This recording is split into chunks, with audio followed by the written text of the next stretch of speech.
আজ তোমাদের এক বন্ধুত্বের গল্প শোনাই। অজয়পুরের একটি গ্রামে দ্বিতীয় শ্রেণীতে পড়ুয়া একটি ছাত্র, যার নাম সুনীল। ওই দূরে কুটিরের সামনে যে দাঁড়িয়ে আছে, ওই সুনীল। সুনীলের পাঠশালা ছুটির সাথে সাথেই সে মাঠের পানে দৌড় লাগায়।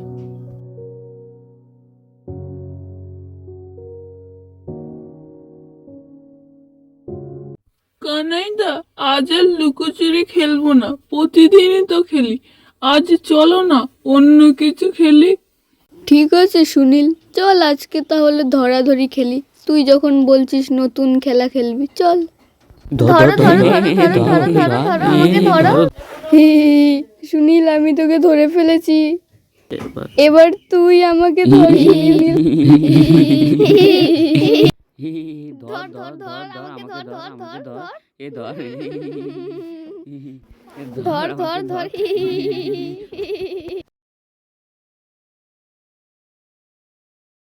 প্রতিদিনের মতো যখন তারা দুইজন মাঠে বসে খেলছিল, এমন সময় হঠাৎ তার মা ডাক দেয়। সুনীল, ও সুনীল, এইদিকে একটু শোনো তো।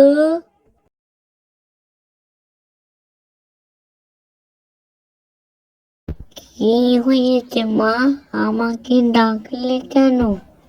আজ আমাদের বাড়িতে তোর মামা এসেছে।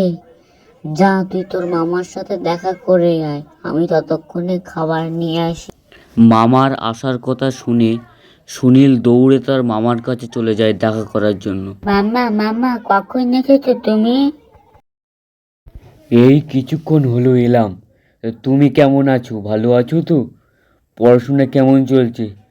আর তোমার জন্য আমি একটা উপহার নিয়ে এসেছি, জানো? কি উপহার মামা? না না, এখন দেখাবো না। না, তুমি আমাকে এখন দেখাও না। না, ওটা আমি তোমাকে কাল দেখাবো। কেন মামা, এখন দেখালে কি হবে? কারণ কাল যে তোমার জন্মদিন, তখন আমি তোমাকে দেখাবো। তাই তো, আমি তো ভুলেই গিয়েছিলাম। কি হলো, নিচের দিকে কেন তাকিয়ে আছো? তুমি হাতে গোলমুটোটা কি পরে আছো? ও, এইটা? তুমি তো জানো, যখন যা পছন্দ আমি তাই হাতে পড়ে নিই। বোঝোই তো, বাচ্চাদের মতো একটু ভাব আছে আমার। বাচ্চা মামা, বাচ্চা মামা।